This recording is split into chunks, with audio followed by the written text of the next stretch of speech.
Good evening to all our viewers around the world. This is Tickbox 1 on NCBN Television, Trinidad and Tobago.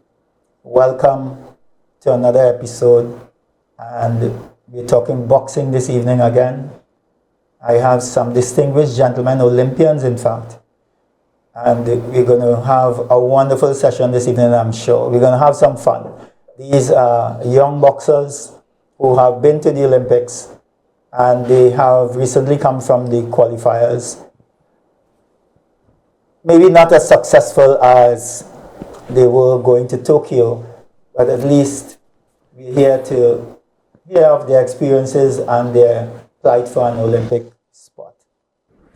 Before I introduce my guests, just one little note. It's a Caribbean note more than anything else. Although we have persons from around the world listening, I'm sure they will be interested also. But what I want to just have just a few words on is the performance of the West Indies cricket team last night. Oh gosh, I thought no effort whatsoever. I think probably our boxers gave a better effort than the West Indies cricket team did last night. Singles that turned into two, nuns that turned into one. It was incredible. And when you see the other cricket teams like Australia and India and even the USA throwing themselves at balls, we look as though we get paid and we're just there for the fun of it. So just that short comment, I think we can do a lot better than that as a cricketing nation. Let me introduce my guests this evening, and they're all royalty. They're all Olympians, and that's a big thing. That's a big thing on your resume, and I'm sure they are proud of it as we are proud of them. My first guest comes from my homeland, an Olympian. In his first go-around, believe it or not, he hadn't started boxing quite that long, and he entered the fray and won a spot for the Olympics, Mr. Nigel Paul. Nigel, wonderful having you here this morning. One of the accolades that I must mention is the fact that you're the only Caribbean boxer to win a world championship medal. And that still stands until we have someone else. You're the king of the hill. My second guest comes from the land of many rivers, Guyana, Keevin Allicock. And to me, this is perhaps one of our most talented boxers in the Caribbean. Keevin, you need to put on your video now so we can all see you. One of the most talented boxers the Caribbean has seen. You can mute, but at the same time, we need to see you on video. Thank you for having me, Mr. Beckles. It's a pleasure to be here. A pleasure indeed, man. And to have someone from the land of many waters. Every time I visit Guyana, that's what I hear when I go to the boxing. The land of many rivers or many waters. So wonderful having you here, Kevin. And we also have all the way from England this evening. One of my favorite boxers. I think he is perhaps the best defensive boxer we have representing the Caribbean. Mr. Alston Ryan out of Antigua. I think he's trained by former two-time world champion Maurice Hope, a good friend of mine, and one of the most wonderful gentlemen you will ever meet. But we're going to meet his protege this evening, Mr. Alston Ryan, Mr. Defense himself. He loses, but he doesn't get hit. And that's one of the wonderful things about his boxing. Alston, we need you on video so everybody can see you. He represents Antigua and Barbuda. And a wonderful, wonderful, well-mannered young man. And Alston, wonderful to have you on the program. Yes, Mr. Beckles, thank you for having me. Really appreciate being here. Thank you for having me. Great. So I want to start off with the gentleman next to me here in studio. That's Nigel. And of course, I'll ask all of you perhaps the same question, Nigel, but for me, I would like to know. I went to the Olympics, but not as an athlete. I went as an official. I went as a referee. In fact, similar to you, I didn't start refereeing long before I made an Olympic team. What has the experience been, or what was that experience going to the Olympics? I went and I enjoyed it a whole lot. I'm telling you, it's the best experience I've ever had in my life. So let me hear what your experience have been. First of all, I want to say thanks for having me. I really appreciate the invite. I think what you're doing here is commendable, and I must say congrats on the program. My Olympic experience coming into boxing, not having been competing that long, and being kind of tossed into the cream of the crop, the mecca of sport. From my recollection, everything was just big. All the crowd was huge, the screens were big, the whole euphoria, everything was just times 10. And for a young athlete going into that kind of atmosphere, it's kind of intimidating, I would say, for lack of a better word right now.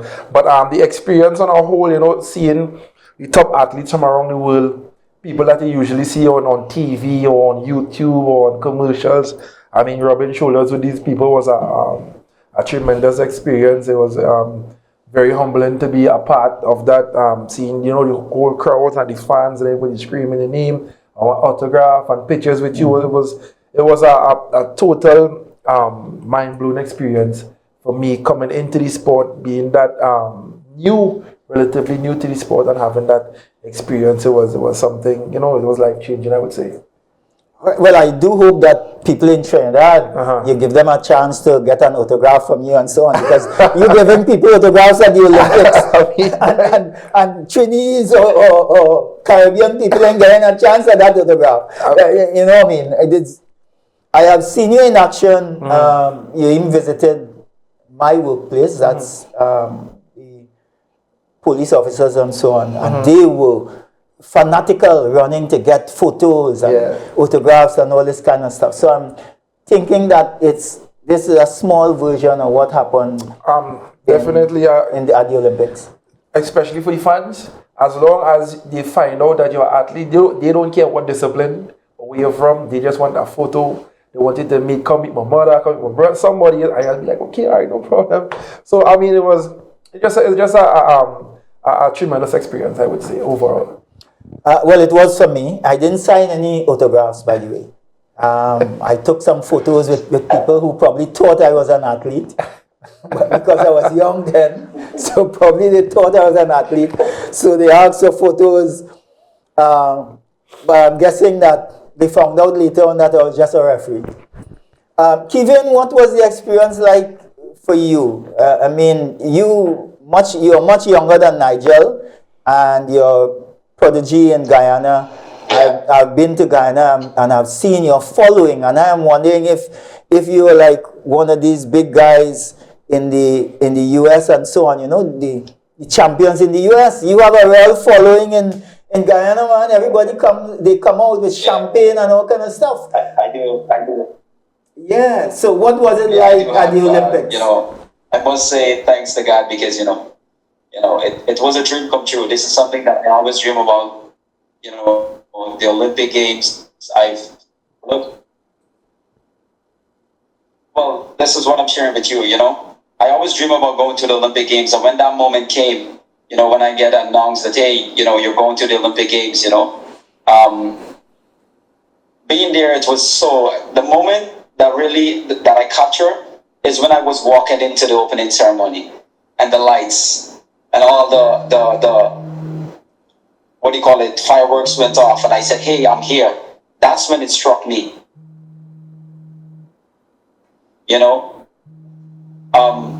I had two moments. I had one when I went back to where God brought me from, a kid with nothing, and now I'm on the biggest stage of the world. So I got emotional. I got emotional in that moment, and for me, being at the Olympic Games was a dream come true. The people, the volunteer, the support from other teammates, and seeing the Caribbean countries also was there. Some of the guy was there too. Nigel Paul was there. I think Prince was there, and I got to brace shoulders with some of the best in the world. You know, because that's the only type of athlete would attend to the Olympic Games. You know, the best in the world. So for me to be there was a dream come true. You know, I'm always going to be grateful for that, and I'm hoping the God give me a next experience like that. You know, I get to share it with the fans, all the videos that I made, the people back home, the fan base at home. You know, the support that I got, the love that we shared. You know, I can't explain how much it was. You know, the experience that I got, I can't explain it, but it's amazing, and I'm praying to God that I experience that again. Well, you're young and you're a hero in Guyana, not just for being to the Olympics, but I suppose that that plays a big part because you're an Olympian for life. So that will always be there on your resume that Keevin Allicock is an Olympian. And I am sure that it will take you a long way. Let me move on now to Alston. Alston, you may not have been to the Olympics. You have been close and so on. But you have fought on some of the biggest stages because you are based in England. And you have one of the better coaches in perhaps the world. You have a 2-time world champion in your corner every time you go to box, probably. What has it been like for you boxing in Europe more than anything else? Hey, Mr. Beckles, thank you for your question. Just to correct you, yes, I was in Tokyo Olympic 2020. I was there. The experience was very good to me, very joyful. Yes, I did see Allicock and Prince and all of the Nigel. It's a good experience. The competition, the whole atmosphere was just amazing. The fans, there was not many because it was a COVID Olympics, but everything otherwise was just amazing. And yes, boxing in Europe. The thing about boxing in England is a bit more competition, a bit more variety of different sparring because it's a bigger country in terms of boxing wise. You know, there's so many other, like it's sparring, like in Antigua or the Caribbean, you maybe have 1 or 2 sparring partners. But here in London, to me, I like to have a vast amount of sparring partners. So that's the best thing I can get out of it, and different tournaments and championships. So yes, I think that's an added benefit. You all realize that Alston switched between English and Antiguan there one time for us. That you could tell where the roots coming from, definitely. He switched between his English accent there and came back to the Antiguan thing and so on. Well done, and probably if we give you a chance, you might switch to a little piece of what you learned in Tokyo, the little Japanese and so on. But nice switching in between there. Allicock didn't give us no Guyanese thing this morning. He gave us straight English, you know. So it was wonderful. I like that because everybody gets to hear both part of your culture. Just remembering that we are on Facebook, we are on YouTube, and we are worldwide. So everybody is getting to see a part of your culture. We're getting hits from as far as Asia, Europe, Oceania, places that you guys have competed against. So they're seeing you here, it's part of your culture, and so on. Remember, we are on NCBN television, and this is Tickbox 1. Nigel, to you. You went to 2 of the qualifiers.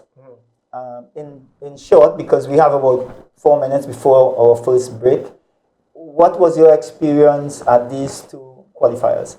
I don't know if I can really answer in short. So for me, coming off of the World Championship success I had, after that, my physical stint, I would say, took a bit of a blow. I picked up a couple injuries, and it was kind of hard coming back from it. So since then, I've been kind of riddled with injury after injury, one thing leading to the next. So most of the time, when I attend the games, it's basically me fighting back, coming back from my injury. First was my shoulder, then was my lower back. I had some Achilles tendon problem, and was just one thing after the next. So I know in the recent games, a lot of the Caribbean even was looking at me to do something big, and I was kind of quote unquote fighting my own demons in terms of my health and being 100% ready. So not making any excuse, because I know the public doesn't care about excuses. But they don't take it. They don't take excuses from athletes, especially elite or high performing athletes. But again, not making an excuse, really have to pay attention to the overall well-being of the athlete in terms of where they stand physically. And at the last couple of games, it was just basically me trying to fight back and get back to that place, performing at a high level and being 100% ready. So at the qualifiers, I qualified for the Pan Am game, and then I lost my first fight there again, dealing with whatever, and actually stayed home to complete rehab. I didn't go to the training camp before the last world qualifiers, so I was still dealing with a lot of things. So basically it's just me trying to be 100% ready for the upcoming events. I have my eyes set on World Championship. I have ample time to go through the full rehab process and be ready for them. Okay, that's good. We're going to break now, and I'll ask probably the same question to Allicock and Ryan when we come back. Remember, you're on NCBN television, we are on YouTube. On YouTube, subscribe and like. See you guys after the break. I am Nigel Coutier. Hi, I'm Jemima Joseph. And I'm Jovan Paul. We are coming to a community near you. We're going to speak community talk. We want to hear your issues, your concerns, or what will improve your community. Look out for us. We'll be coming soon, Nigel and myself, to your community to hear in whatever way we can do to improve your environment, be it employment, infrastructure, anything to improve your living as well as our home. Catch us on NCBNTT television for Community Talk.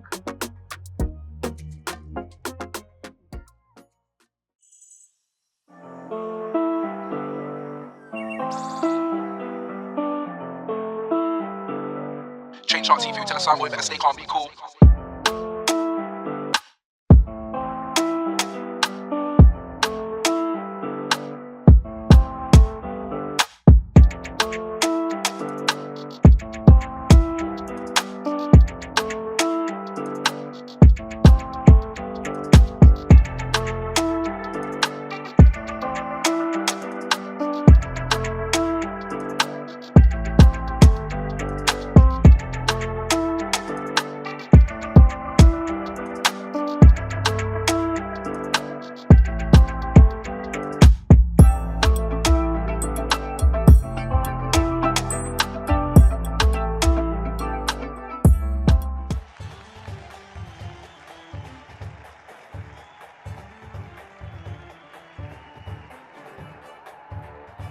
I'm Steve David, and I'm your host. Today I talk football as usual, and I have with me Linda Bramble, welcome to the set, Michael Ragunac, welcome to the set. Instead, George Jefferson, George Anthony Clark, welcome to the set. That's Dwight DeLeon. The president of the SSFL, Mariri Gonzalez. Mariri, welcome to the set. Leroy DeLeon, welcome to the set, Leroy. Thank you very much. Thank you for tuning in every Tuesday night, and NCBNTT, thanks for the opportunity.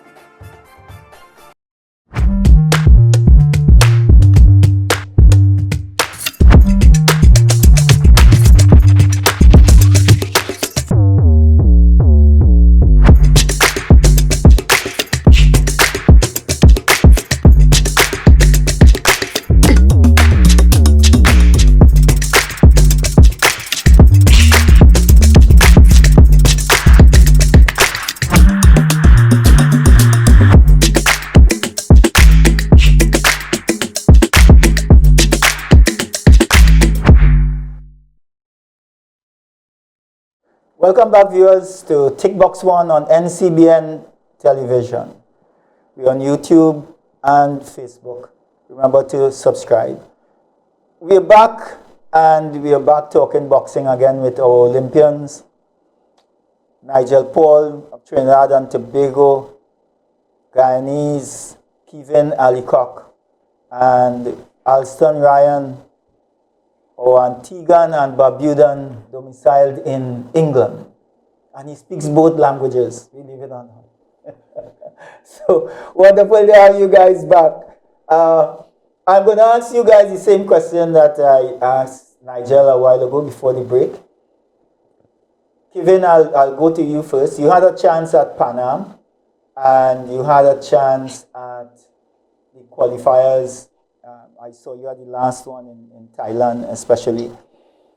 What was the experience like in those two qualifiers?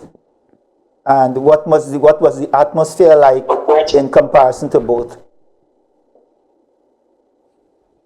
It was great, I had the support of the crowd, and I faced some great fighters. My first fight I won. Went on to the second at Pan Am Games. I faced the guy from USA. It's a pretty good fighter, I learned a lot from that trials, and I went back home to the drawing board, and happened so that we fly out for camp in Ecuador for Thailand, the last Olympic trials that I attend, and I applied. I tried to work on some of my mistake, because what I learned from there, you often look at what the fighter did and not looking at what you allow the fight to do to you. So I went back home with that mindset, and I think it helped me to move forward a bit. I fought the first fight in Thailand, went on to the second one. I didn't stick to the plan. I think that was the problem. But nonetheless, I'm grateful with my performance. I know that I don't think, but I know that I could have done better. But yeah, I'm back home here, and I'm working hard and hoping that, we get through with that card, and so we get that out there. I'm here working on some of my mistakes and the things that I allowed to happen to me. So it was a great show for me, both times. Alston, what about you? What was your experience like, especially the bout in Thailand? What was the experience like? Mr. Beckles, is you there? Yeah, I'm here. Talking to Ryan. Okay. What was the experience like, Alston, in Thailand? The last qualification in Thailand, my experience, I would say, it's a good experience. It's always good to go to the entire country, first and foremost. But to me, I think I'm way better than the performance that you see out in Thailand. Because hearing Nigel speak about his story about how many injuries and back-to-back, I felt that so much, because that's similarly that cause you to be inactive and can't get to prepare as best as you can going towards the qualification. So that, but otherwise than that, I think that the experience overall was good. So that's what I'm just thinking about. Just the main thing for me, just staying healthy and being healthy. And I think that once in a healthy also, that'd be very dangerous also in the ring. Okay, well, I'll ask Nigel again, seeing that he is the elder statesman. He's the elder statesman among you all here. Nigel, we seem to be going to these tournaments, winning one bout or winning no bouts, just going to these bouts and coming back home, and that's it. Or in the case of Allicock more often than the others, or even Ryan too, you win one bout, and then we can't seem to cross the hurdle to win another bout. What do you think contributes to that situation for Caribbean fighters? For me, I think what I've heard from a lot of people is the amount of competition that we have in the Caribbean, and But you all travel almost every week? That's what I'm saying. I wanna disagree. That's in recent times. In recent times, we have opportunities now where the teams fly out more frequently. We get to go to more camps in recent times. But in times gone before, it was attributed to the level of competition on a regular basis. For me, I would say in my personal career, I think is the ability to recover from the bout gone before, because it's boxing. We literally fight it. And if you can't recover from your last fight quick enough, obviously you wouldn't be at 100% moving forward. A lot of countries adopt the method to win the fight as easily as they can. And not everybody has that style, has that flair, has that finesse. Me, for one, me and you go back and forth a lot with my speed. I don't have the speed to win my fight as easily as you think I should. Yes. So obviously I will get, a touch here and there, I'll headbutt, you wrestle sometime in the ring. And if we can't, in my opinion, recover fast enough, moving forward in tournament, we might win the first one, and then the second fight will be even more hard, and then the third, and then the fourth.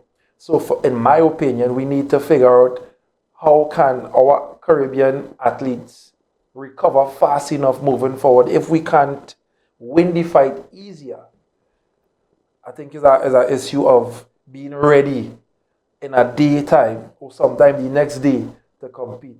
I mean, it's an aspect that we also need to pay attention to, because everybody wants to win the fight easy, but sometimes the fight isn't always easy. It's recovery. And for me, I mean, dealing with what I have been dealing with in the past, I talk more like injury. For me, my shoulder in the last 2-3 years, I have to, as immediately after the fight, ice. If not get a bag of ice in the ring, you understand? Seek some kind of therapy, physiotherapist, come and check it out one time. So for me, I think recovery plays a big part, especially for the fighters who don't make it as easy as yourself would like it. Yes, I kind of... Alston, I'll go to you next with the same question that Nigel just tapped upon there. We win one bout, or sometimes we lose from the first bout. What do you think contributes? I don't know if you can hear me, but you're breaking up real bad. I can't hear what you're saying. If you can hear me, I can't hear what you're saying. You're breaking up. All right, okay. Let me try again. Hello?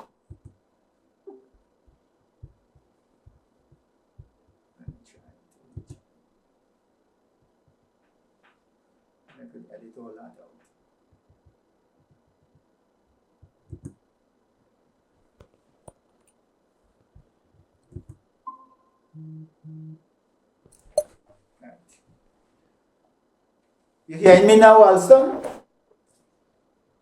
Yes. Right, okay, good. And I'm hearing you. So we're back on. The same question I asked Nigel earlier. When we go to these championships, we usually win one bout sometimes, or we go back home winning nothing. We go back home empty-handed. You and Allicock have been fortunate in that a lot of the games you go to, especially in the Americas, you guys seem to be one or two or one and done or whatever it is. What do you contribute this to when it comes to the fact that we can't seem to go over that hump? Yeah, that could be caused by multitude of things. I would say mainly due to inactivity, because the championships and the tournaments that we compete in is too far apart in terms of, for example, the Pan American Games I competed in was last October. And then my next competition was 7 months later at Thailand. There's 7 months in between, that's too long. It's no, so you just train, sport, train, no competition. They jump from one big tournament to the next big tournament, to the next big tournament. So in between those, we don't have no longer tournaments or bouts to keep you active. So I would say that I would say that comes down to inactivity mostly, in my opinion. All right. What about you, Keevin? What do you attribute that to?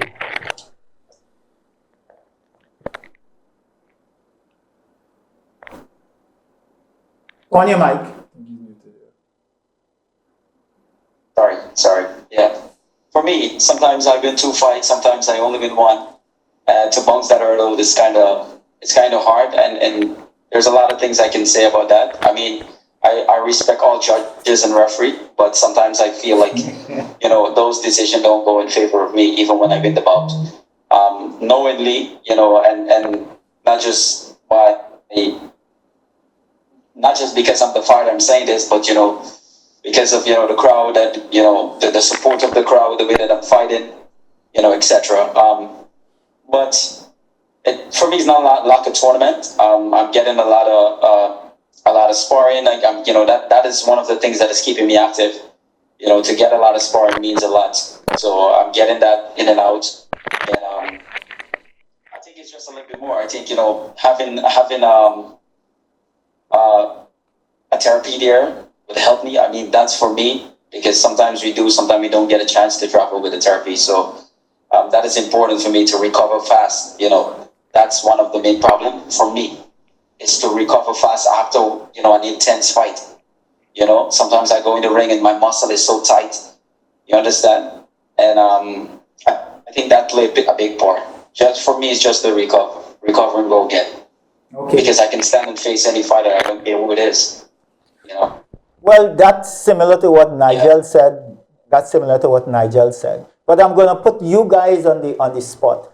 I don't know if you guys have realized, but even from Pan Am to the first qualifier to this second qualifier in Thailand, I don't know if you guys have realized that boxing has changed. That boxing has now changed. If you look at the majority of bouts that we had in Thailand, the style or the winning ways have changed. So I'll put you guys on the spot now. I'll put you guys on the spot. With all those changes taking place, and now we see a system coming through where it's mainly, it seems, the Cuban style. To me, I saw that. Where do you think our coaches fit in? So, or do you think that they have been able to change along with the advent of this new style of boxing, the way people win? Even the guy who beat you, Allicock, or the guy who beat you, Alston, it was not overwhelming victories, but they just outpointed you guys. Let me hear Nigel first, because Nigel, you would have gone into your bouts and so on. Probably some of them you're going in as a favorite. Tell me if you think our coaches have adapted to this new style of winning. I don't want to say boxing, of winning.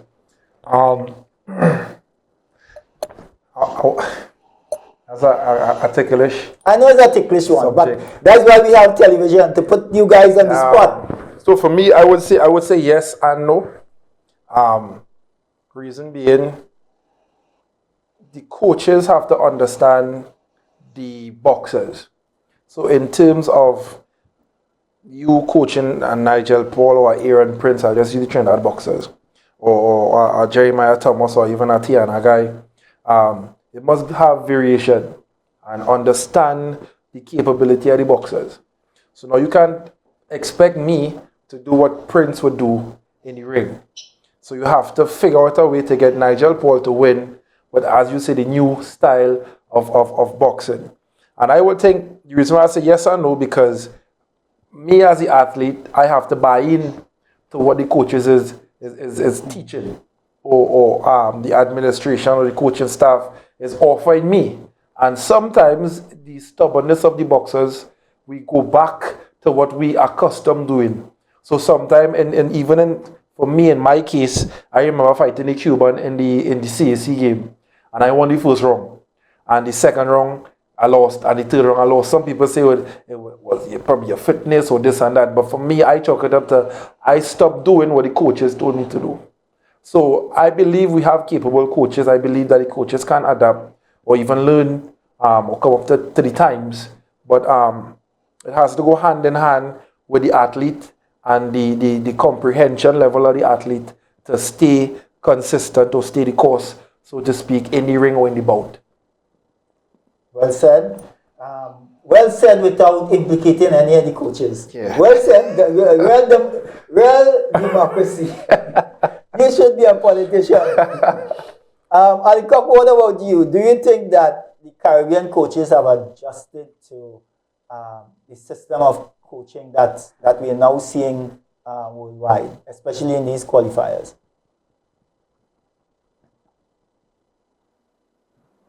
Sorry, Nigel Paul said. I have a Cuban coach, for instance.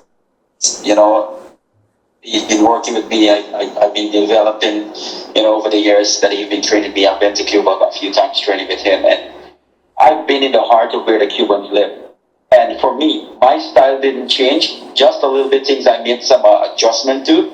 But like when the Cubans use their style to fight me, I use my condition, the tactics of moving and attacking these fighters, because if I can't fight the style that they're fighting, there is something that I can use to beat them, which is my condition, which is my strength.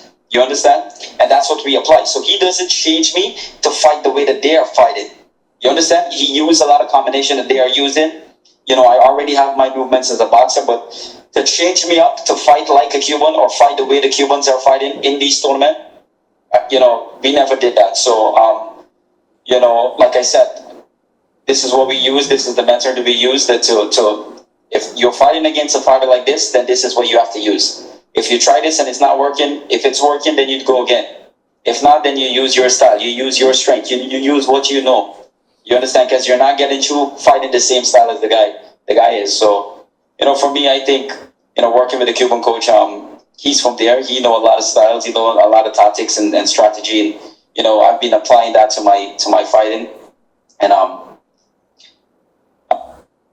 most times I have to switch up sometimes. So there's a lot of things that the coaches, I think, needs to learn too. And we can't take that away, because as they grow, they learn. So that's how they impart the knowledge within the boxer too. So there's a lot of room for improvements for the coaches and also the boxer. Well, it's a good thing you told me that. I always thought your coach in Guyana was the one who has migrated now. I always thought that was your coach. Mr. Blake? Yes, Mr. Blake. So I didn't know Seabird was Cuban, you know what I mean? So I never knew Seabird was a Cuban. But anyway, I have seen you guys. Right. I have seen you guys in action, and I have been impressed with some of the things that you guys would have done, but it doesn't seem to get us over the edge. We have 30 seconds to the break. When we come back, Alston, I'll hear your take, because you are one of the best coaches in the world for me. And I'll hear your take on that. And also, just to remind you that we are on NCBN television and you're viewing Tickbox 1. Let's continue to tick some boxes. See you guys at the break, after the break.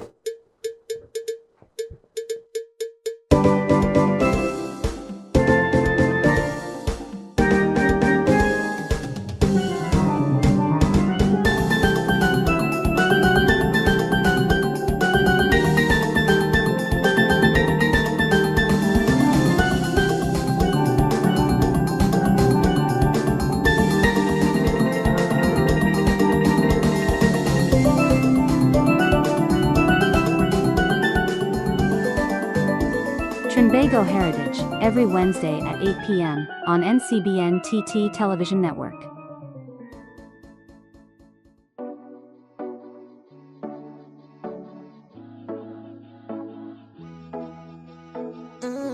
Hi, I am Nigel. Quote Me Today is your daily motivational segment to start your day right. Join me Monday to Friday, 9 a.m. right here on NCBN. Remember, wake up with a smile. Today is your day. strain. That's why when we festing, we just bed God when we jamming, we just jam down when we drinking, man it's strong rum, hey. Pop a bottle right now when we festing, we just bed God when we jamming, we just jam down when we drinking, man it's strong rum, hey. Pop a bottle, push up your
Welcome back, viewers, and you're viewing Tickbox 1 on NCBN Television, Trinidad and Tobago. Before the break, we were speaking about the adjustment of Caribbean coaches in boxing. And Alston, you were the one left with making your comments, and you were the one with, to me, perhaps the best coach amongst the lot. You have a two-time world champion, like I mentioned before, in your corner, Maurice Hope, one of the greatest ever. Do you think that the coaches in the Caribbean, because you have been here in the Caribbean, do you think that they have adjusted to world boxing?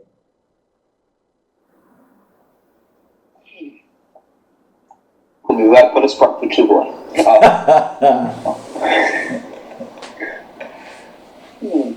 Well, I can't really speak for the whole Caribbean and their coaching because I've never really been coached by them.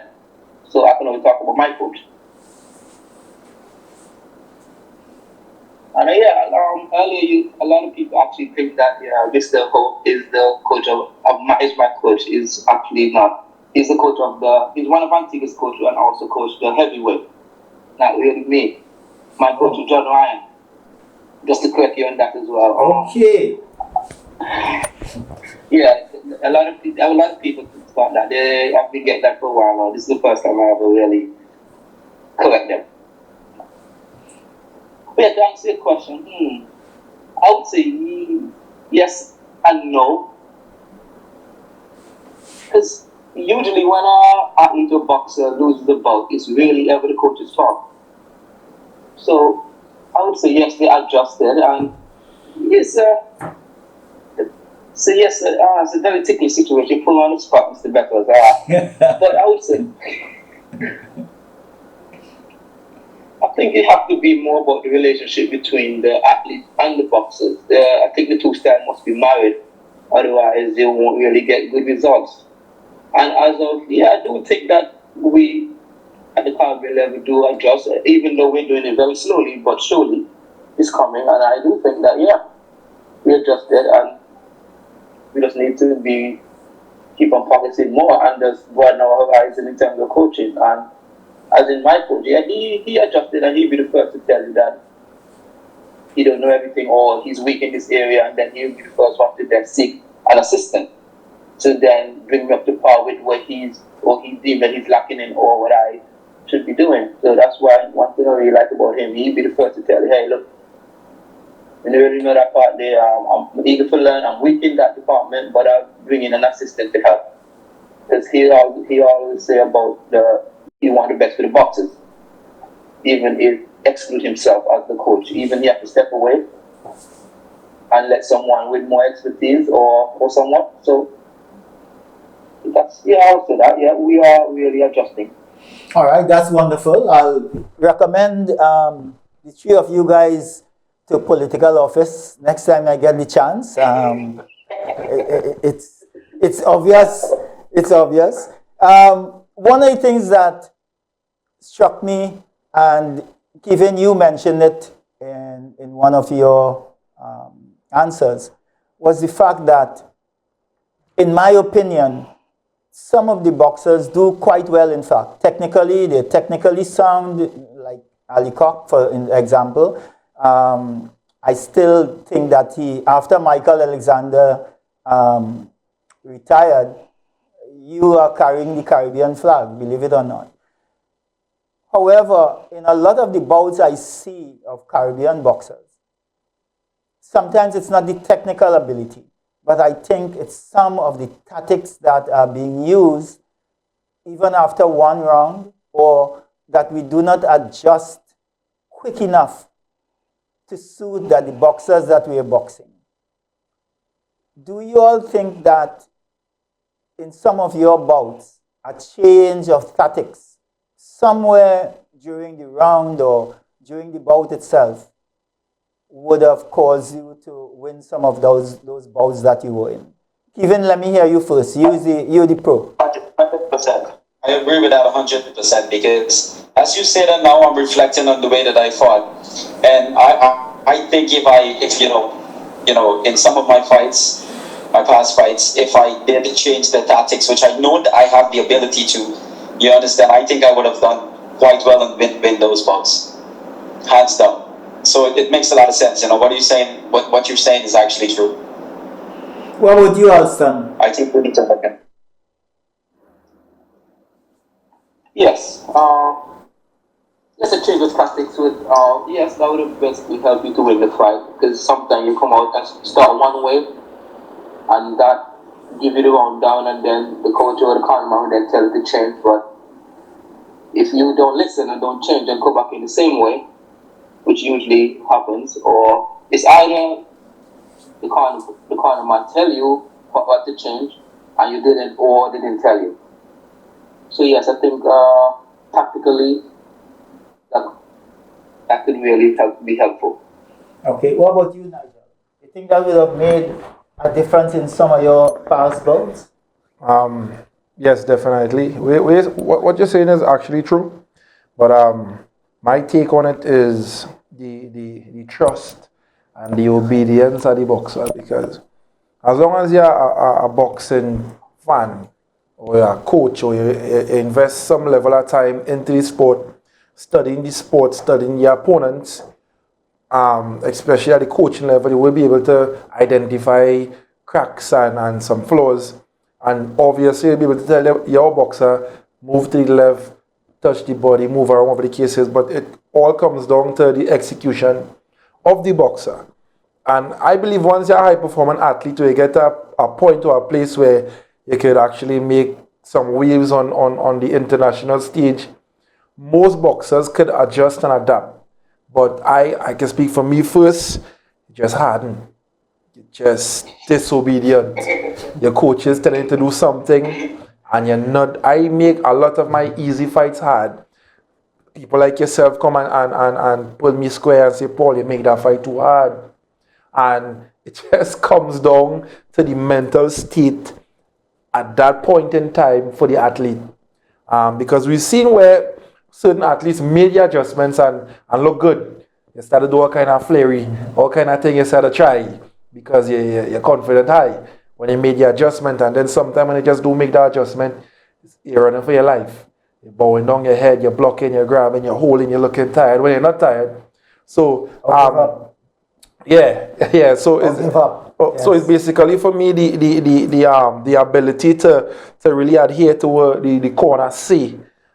We have to look at that aspect in the athlete, how fast or how capable we are to listen in the bout, in my opinion. Okay. Wonderful. Again, look at me playing Bar and Carnival, the real mixing, but that's good. Moving forward, gentlemen, the Olympic qualification is over. We didn't make it as athletes. What's next for Alston Ryan?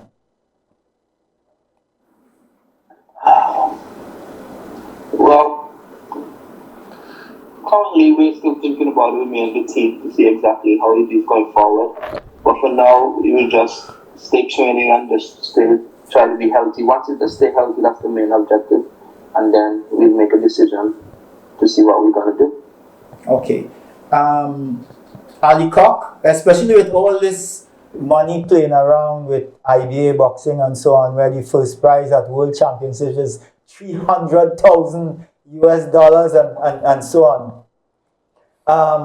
What's the next step moving forward, Keevin? I mean, I'm here, I'm young. I'm just 25 years of age. A couple of days I turned 25. a couple of days ago. So happy birthday, happy birthday in advance. Happy belated. It's belated. I still got that fire in me. And I don't want to take that for granted. Said, hey, I'm young, I still got a lot of energy.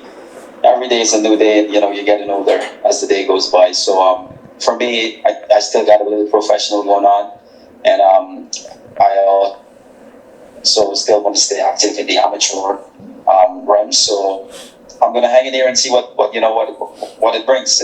Any tournament comes, I'll jump on ship and I'll sail out, and try to learn as much as I can. So when I'm ready to do the transformation, stay full in the professional world, I think I'm gonna be ready for that even more. Okay, Nigel, what about you? For me, in terms of the athlete side of it, competing wise, kind of coming to the end of my amateur career. Unlike these guys here, I am turning 35 in a couple of days. So I am considering life after boxing. So heavily involved in giving back and being still active in sport, but on the other side of the ropes, involved with the Trinidad and Tobago Olympic Committee. I've been selected to be on the Athletes Commission board. I doing a lot of work with the Ministry of Sports and Culture and Sport Company in the I Choose Sports, where we go to different schools and encourage the younger ones to choose sports and what have you. We have a lot of school projects and programs being launched by Trinidad and Tobago Boxing Association. I've even been named the Public Relations Officer in the Trinidad and Tobago Boxing Association. So in terms of me outside of the ring, still active in sport, but more on the administrative side, trying to give back as much as I can, make myself available for the sport. But in terms of Nigel, the athlete, we have our eyes set on the next World Championship. I have enough time to go through the full rehabilitation process, throw off the excess weight that has been packed on over a couple of months due to injuries. So I really want to make again a big statement at the next World Championships. The last one I medaled at, I didn't get to go to the Olympics, and I had all my energy and focus on the World Championships. So it's basically like a repeat. So I hope to repeat that and probably take it one step further, a step higher on the podium. So that's Nigel Paul's plan moving forward. Well, that's a lot of plans, and it seems as though you have a lot on your plate already. Before we wrap up, gentlemen, you all are role models for young boxers, young children, the youth in your respective countries. Your name is synonymous with sport. Allicock, you are not just synonymous with sport, you are synonymous with commercial enterprise also. And way beyond that, what advice would you give to the youth of Guyana and the Caribbean as a young boxer and as a role model? I think this is one for life, not just the sport of boxing or not just sports in general, For me, seeking God, that's my key thing. That's the number one thing. Always seek God first. Remain humble and disciplined, and God will exalt you. Be respectful. There is no limits, because God brought me from a place where I had nothing. No one knew who Allicock was. I'm here talking to Mr. Beckles and some of my colleagues from around the Caribbean. I never dream about these moments. All the moments are winning moments for me, whether it's small or big, because God is ordering this moment that we can all sit here and talk. So life is important for me. So I want them to know to put God first in anything that you do. And I'm not just saying this because a lot of people said it too. I'm saying that have a relationship with Him. Trust Him with your life, and He will make the right step. He will help you to make the right step, and to do the right thing. And even when you feel like you're struggling and you have mental issue, there's someone that you can talk to. That person for me is God. He knows you before He even placed you into your mother's womb. So seek help if you need it. The Bible said use wisdom, but most importantly, put God first, trust in Him, and keep working hard. Consistently. It only takes hours and hours of pounding on your craft to become a master at it. And there is no such thing for me in my book as lose it. It's life lessons. It's the way that God wants to teach you so that you can become a better version of yourself. So, trust in Him and do good, and it will follow you. Wonderful. Seems as though we have two pastors in here on this show, Pastor Allicock and Pastor Paul. Alston, what about you? You have a different scenario in that you are perhaps a hero to people in Antigua because I hear them speak about you so much, and probably even in London. So, in short, what would you tell youth to inspire them? Whether in London, Antigua, Grenada, or wherever in the world, like whatever sport you do, anything you do in life, just be your best foot forward, work hard, and stay disciplined. Whether it's sports or academics, anything you do in life, I just think you should just have to stick forwardness and just work hard and stick towards it. Maintain discipline, because Rome was a billionaire, they just stick towards it, and you will succeed one day. Wonderful. That's my message to them. Wonderful. Nigel, what about you? Trying to make it as short as possible. Yes. Like Keevin said, put God first. That's the most important. He'll give you direction, open doors for you, and give you a favor. And the athlete life isn't an easy life. I don't lie to anybody. I don't try to make it look like it's so easy. It's one of the hardest things you'll ever do.